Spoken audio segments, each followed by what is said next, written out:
Screenless.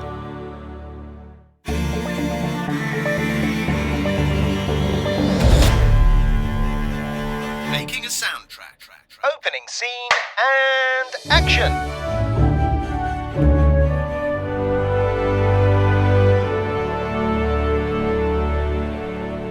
Hi Dan, how you doing? Bonjour Gareth, comment allez-vous? What?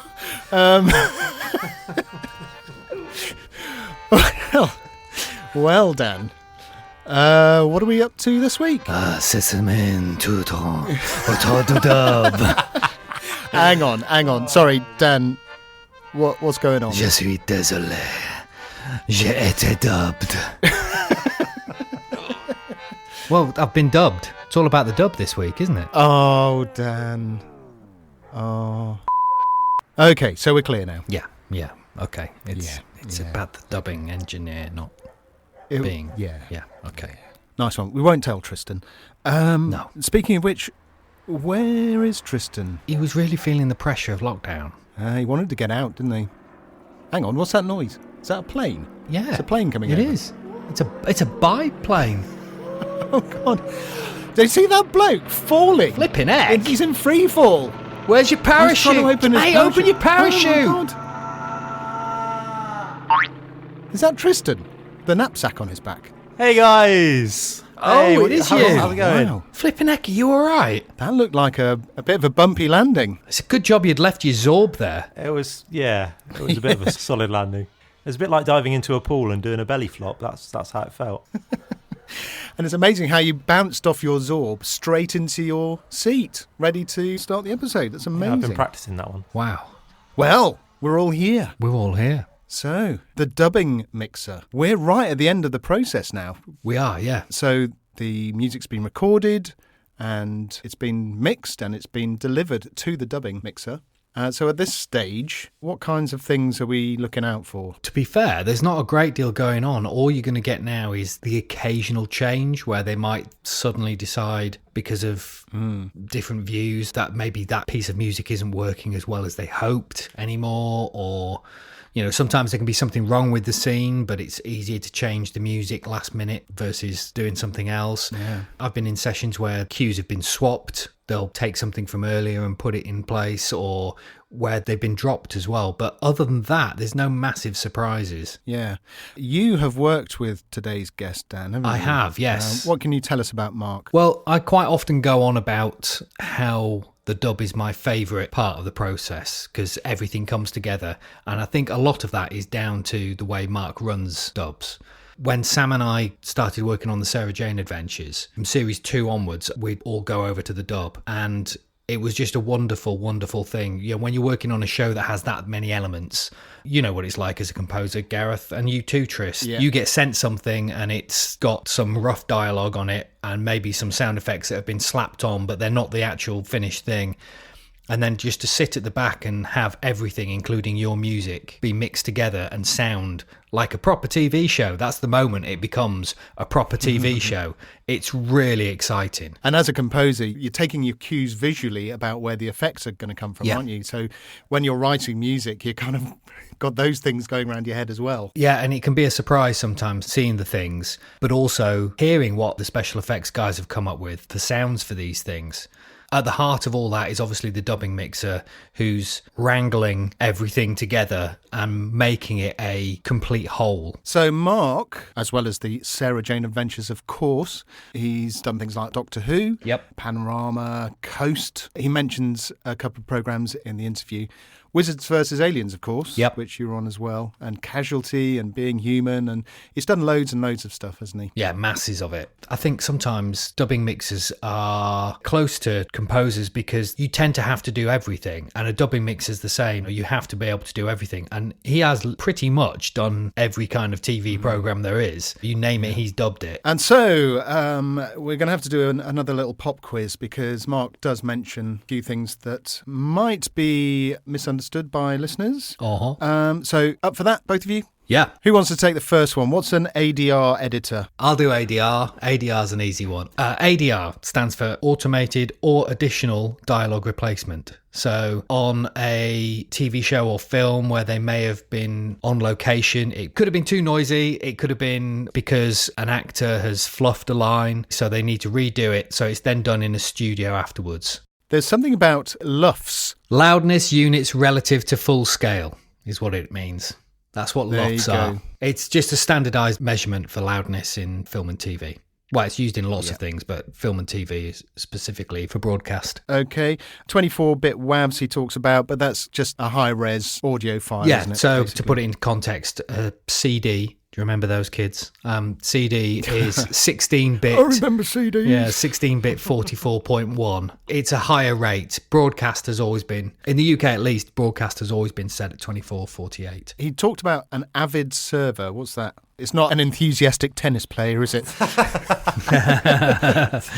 Avid is a company. They make editing software and they make Pro Tools, and they also make all sorts of hardware things, and they make these big servers where you can have everything connected together via their cloud services and stuff. So that's what he's talking about there. And so, for Mark Ferda, dubbing mixer, Fandango.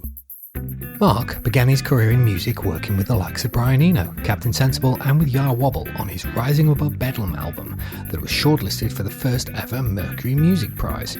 He switched to the role of dubbing mixer in 1999 when realising the Y2K bug would wipe out all forms of popular music. It was around this time he took up extreme ironing, and if he ever manages to escape the studio, he loves nothing more than climbing a mountain to get on top of everyone's least favourite household chore. Mark's favourite colour is none of your business, his favourite biscuit is C, and he once had dinner with Michael Winner. They both had the duck.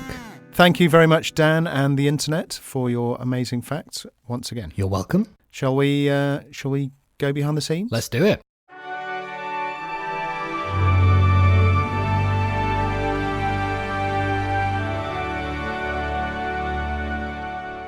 Thanks for joining us, Mark. What's the role of a dubbing mixer? A role of a dubbing mixer, okay. To suffer long hours at work in a darkened room with a load of strange people telling you what to do. That's pretty much the role of a dubbing mixer. To keep everyone happy. No, seriously, the role of a dubbing mixer. Right, so depends on the genre you're working on. I work across many genres, in all genres actually. So in a drama, the role of the dubbing mixer is to bring together all the elements that are presented to you by the various departments, sound departments. Namely, firstly, the dialogue will be presented to me from a dialogue editor or a couple of dialogue editors in the case of bigger dramas when there's an ADR editor involved as well. So the dialogue will come in to me from Pro Tools in a Pro Tools session, already mixed, level corrected, EQ'd, repaired, cleaned, made as perfect as it possibly can be, really, with the unusable elements given to me as well, but muted, so that later they can be replaced with ADR. And the dialogue normally comes in on about between 8 and 12 tracks, depending on the programme. Plus, in sci-fi drama, all the monster voices come in as well, which have been done by one of the dialogue editors. So they'll normally come in stereo as opposed to the rest of it being in mono. And yeah, that's the dialogue side of it. Will all come in, hopefully pre-mixed to minus 23 LUFS, loudness. So I can just sit back and press play and take all the glory, which is fantastic. Because I don't do anything at all apart from sit there and smile. But it's actually true.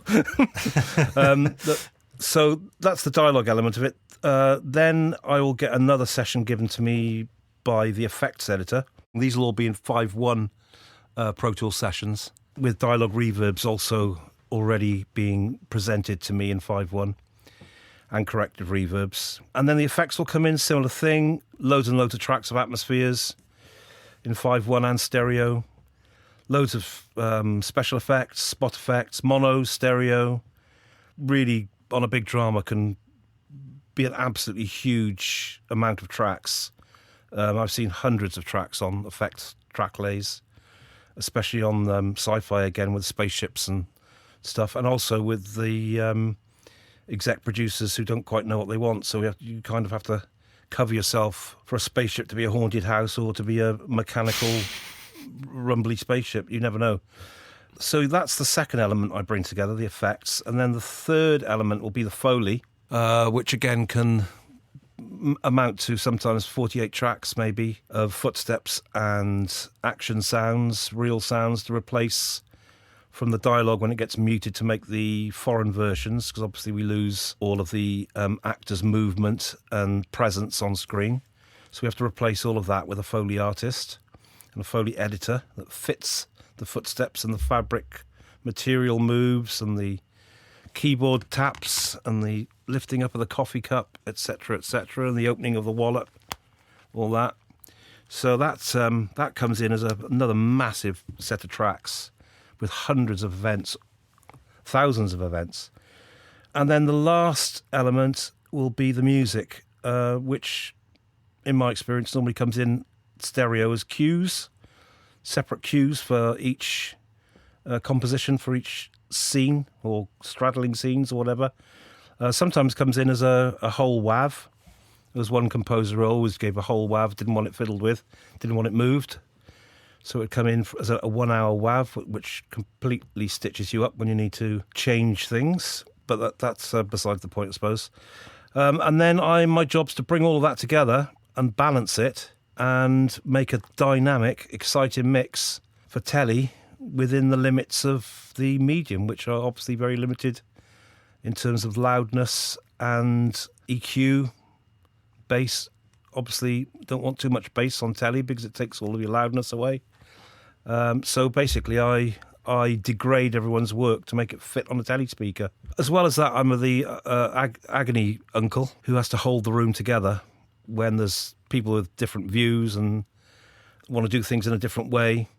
So I'm a kind of I have a central role, the pilot, if you like, flying the plane through sometimes some very choppy turbulence. But generally speaking, everyone wants the same thing, which is just to make it good. And that's what a dubbing mixer does, as well as recording as well, of course, delivering the end products in its variety of formats and stems, so that the individual component parts get mixed separately. The dialogue, the music, the effects. Sometimes we do the dialogue and effects. Music and effects is known as the M&E, which we send to foreign countries for them just to plonk a voice, new voices of actors straight on. And that's about it, really. That's what I do. So there are several people involved in the process before you. Who do you communicate with about the dub? Well, if you're working in a team, your dialogue editor and effects editor are constantly feeding you information, as will be the Foley editor. And, of course, the post-production supervisor who will be in charge of everyone, bringing it all together. So, really, those are the people. The directors normally want a spotting session with all the different departments in the sound departments. So we go to sit in an edit suite, watch the program through, and the director says, I want this here, I want that there. They basically tell you what they'd like before you start working on the project. Whether that actually ends up finally as the thing, you can never tell until the exec producers and producers have been involved. Not much contact with the musician normally because they're always too busy writing under pressure. It's more the being brutally frank, we're pretty much left on our own for weeks in a room to get it together ourselves. So obviously communication skills are huge. The ability to work on your own with huge time pressures on you all the time, and to stay abreast of everything that's going on. That's paramount. You've got to be a control freak to be a dubbing mixer. Basically, you have to, because you need to control everything to get it done in the time. Yeah, I mean, it doesn't sound too dissimilar from actually being a composer. So if you're having to deal with the director and people like that, does that mean you have to face the dreaded revisions that we... Oh, absolutely, all the time. Although I can guarantee you, because I have been composing as well recently, that being a composer is way worse than being a dubbing mixer. Because when you're composing, you're putting your heart on the line. and it comes from deep inside your soul to make music. And then when that gets challenged, that's heartbreaking. I actually can't handle it. You better cut that bit out. To cope with the revisions, it's hardest for the composer. I mean, for the dubbing mixer, if somebody asks me to turn a line of dialogue up, I'm not going to cry. But if somebody else tells me that my beautiful orchestral piece in 7/8 that really fitted those pictures is a load of rubbish, then that's heartbreaking. And where do you go again? How do you go again once you've had that inspiration? You can't really. I can't. No, it's very tricky. It's very tricky. Very, very tricky, and it's so subjective. And some producers just want it their way, and I think that's very difficult to cope with. As for revisions with the sound effects, the dialogue, that's just par for the course, really. I know that from having done this for a while, that being in the dub and having big music changes is terrible. I've always thought it was wrong to make changes on the day when they've heard that music. It's been sent to them in advance, and then suddenly say, no, we're not doing it that way anymore. That's hard.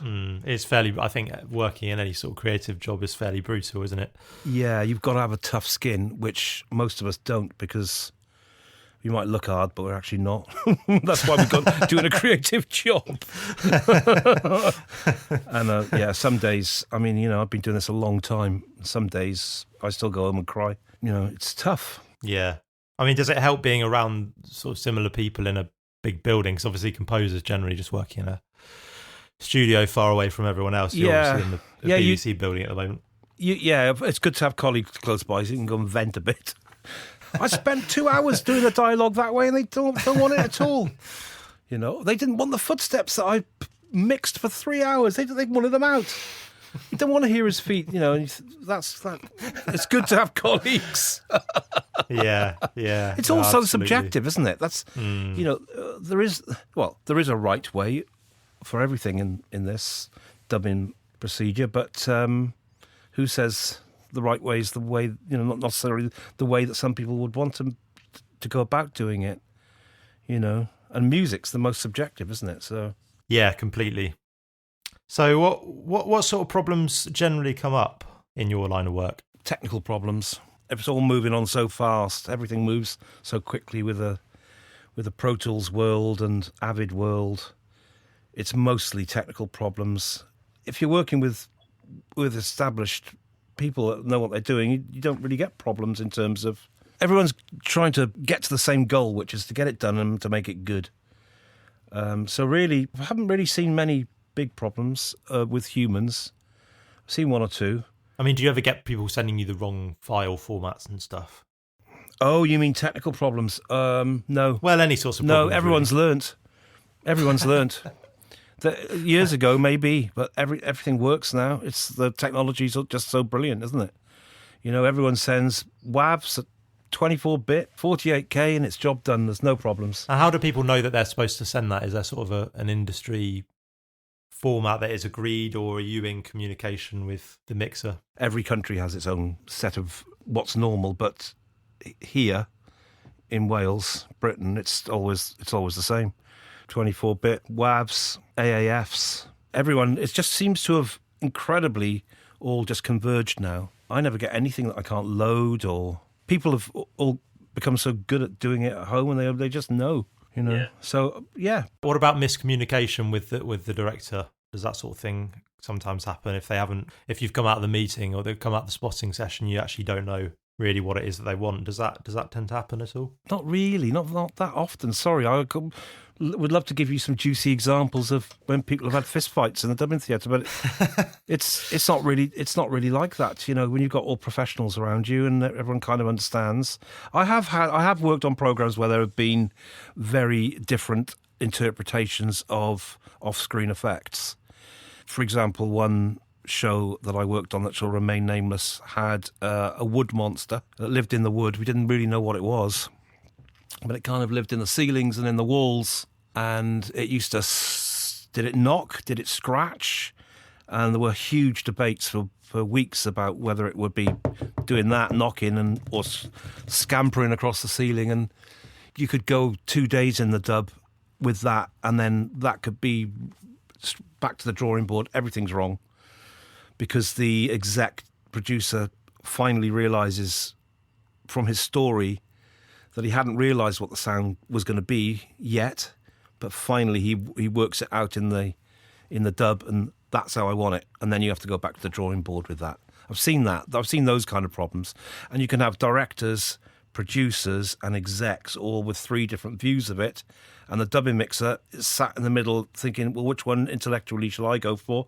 I've got to go for the one that works for me, because I've got to believe what I'm hearing and seeing on screen. And then, of course, that's a 4th person involved, and then and then the big boss comes in and says, no, you got it all wrong.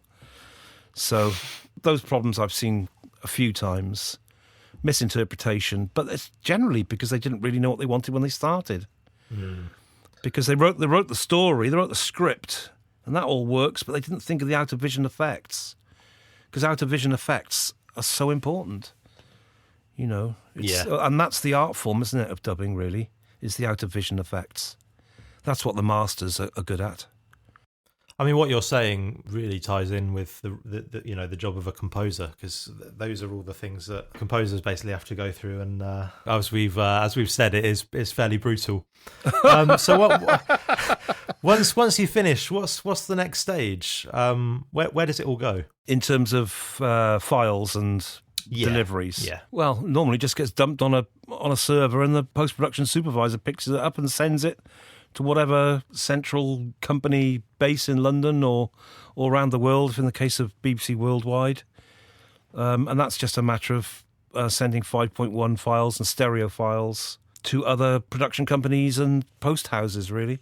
Are you just sort of sending audio files and you're not worrying about the picture or anything? You're just literally sending audio files and then it all gets put together later? Well, I've just done exactly that, but that's why I kept you unfortunately waiting today. I've just done a sorry about that.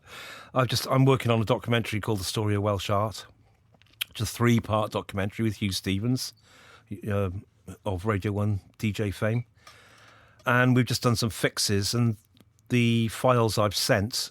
So basically, we're all on a giant Avid server. The files I've sent were dialogue. It's only in stereo, each one in stereo, dialogue, music, effects. So that's a mixture of production effects recorded on location plus my track lay of the bird and the wind and the sea and blah, blah, blah. The voiceover, or the commentary, a D&E, a dialogue and effects, WAV joined together. So dialogue plus effects, no music, no voiceover. And a music and effects, so that's music and effects, no voiceover. And a final mix, which has to be delivered at minus 23 loudness spec, plus or minus 0.5. The final mix is with everything in all at once, every element, yeah. Yeah, the final mix is the mix of the programme. So that's the component parts of that being dialogue, music, effects, and in this case, commentary. 4 elements. Are you just sending all the others sort of separately just in case they want to rebalance or anything like that?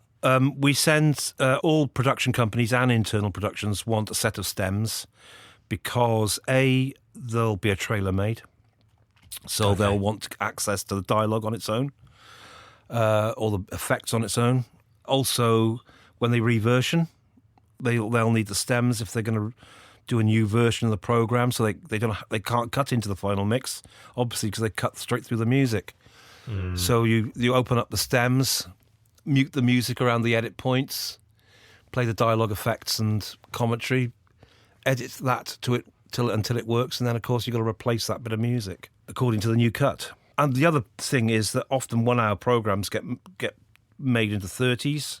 They're reversioned into shorter, but popular daytime shows often get reversioned into new lengths. So you need the stems, the audio stems, separate stems to be able to do that. Because obviously you can't cut the final mix because of the long-running audio elements like the music. You can't cut through that. So that's why we provide all of that to everyone, really. In fact, when I go to play out a program, I've got 7 tracks in record, always. 7 stereo tracks in record, all of those elements. I would never make a program just in stereo, final mix. It would always have everything because you never know. And, of course, the times that you don't do it are the times they come back and want to recut it. And you say, sorry, I didn't do the stems. And your name is Mud. And how do you like to enjoy the finished TV programme or film? Hiding behind the sofa, normally. No, I watch everything. I listen and watch everything that I do to make sure it's okay. I'm obviously hypercritical because it could always be better because you've never got the time. So I normally put a pair of Sony headphones on and sit in my chair with a glass of wine and watch it on my phone. Heathen that I am. Perfect. Yeah. I think that's the way to do it. You know, just chill out and watch it and go, dear God, did I really compress the voice that hard? And bear it in mind for the next time. Have a panic attack. Listen. There's some guys I know who work here who won't watch their programmes ever because they can't handle it. They just can't handle it because there's so much. They're so perfectionist at what they do that even if something was a quarter of a frame out, they'd freak out. So they just don't watch it, or maybe leave it a year. But I try and watch everything because I think you should really be reviewing what how good your work is, and there's so many amazing sound designers and sound mixers out there now. It's just the quality of the sound is so high. You need to keep abreast of what's going on. Well, thanks for joining us, Mark. It's been pretty educational. I knew basically nothing about Dubbing Mixer, so... Oh, really? Have I given too much depth? No, it's perfect. Do you want it simpler? No, not at all. I don't want to bore you with science. Absolutely perfect. I could rabbit on for hours about it. I mean, it's the love of my life, really. Well, thanks for joining us, Mark. Really, really appreciate that. It's been a pleasure. Thanks very much. Have a good day.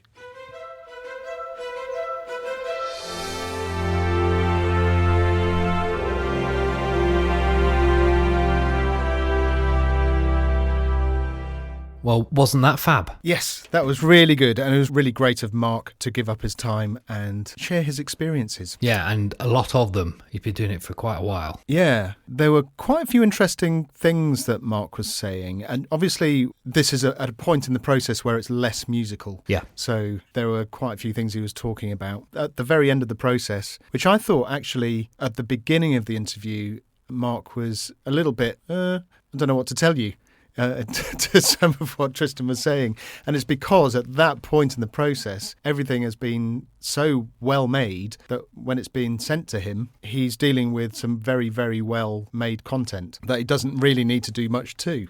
So that was an eye-opener for me. Yeah, as he mentioned, the dialogue and everything will have been done to such a standard that he should just be able to up the faders and it should just sit there very nicely. Yeah. He was talking himself down a little bit. He does a little bit more than I suspect than yes. that. But to have everything delivered is one thing, even if it's all sounding absolutely brilliant. But then to put all of that together and make a cohesive mix out of all of those hundreds of elements. Yeah. And in theory, he shouldn't have to do much to it, really. It does follow, doesn't it?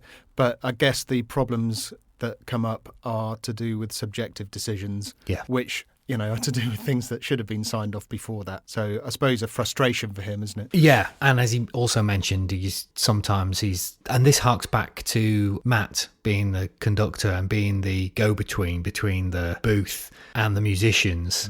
A dubbing engineer can quite often be the go-between all the different people. So you've got the director saying one thing, one of the exec producers is saying something else, the composer's saying, why isn't my music louder? And you're in between going, well, actually, what I'm going to do is we'll do this, and trying to sort of balance everyone and get everybody on the same page again and being as diplomatic as he possibly can. Yeah, and everyone's edging towards the final mix. So I'm sure when everybody gets towards the end of a project, I'm sure there's an element of, oh God, a little bit of panic that you've got everything right. So I'm sure everybody in the equation is probably questioning their decisions and all that. You know what I'm finding quite interesting is that in Fiona's episode, The Mixing Engineer, I think at the end I sort of pointed out the similarities between her job and my job as an orchestrator. And I think in this one, we've found similarities to composers, because he was talking about spotting sessions and revisions and balancing stems, and they're all things you have to go through and do when you're a composer. Yes, I think that's a very good point, Tris. He or she as a dubbing engineer is trying to make the best thing that they possibly can, the most hopefully exciting, entertaining, dynamic mix they can of something.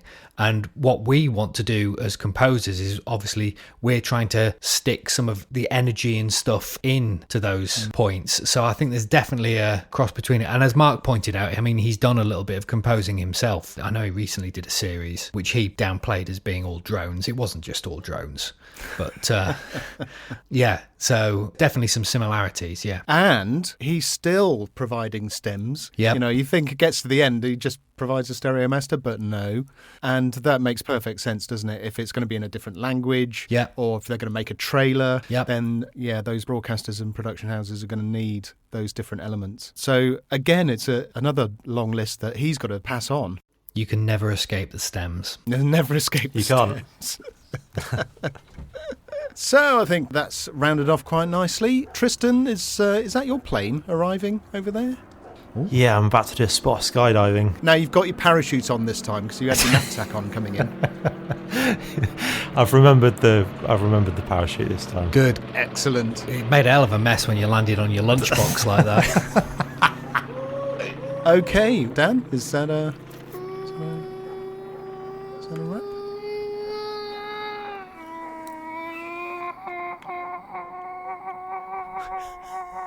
That's a wrap. Oh, that was a tough one. That's a wrap. How do you find us? Makingasoundtrack.com will tell you all you need to know. Links to the podcast, social media links, and there's information about us. And if you're enjoying the podcast, it would make our day if you could give us a positive rating or review. Details of that are at makingasoundtrack.com. And if you enjoyed this episode, hit that share button and recommend it to someone else. There we go. Final episode next time. Dun dun dun. Oh. Shock horror. Okay, see you next time. Bye. Bye.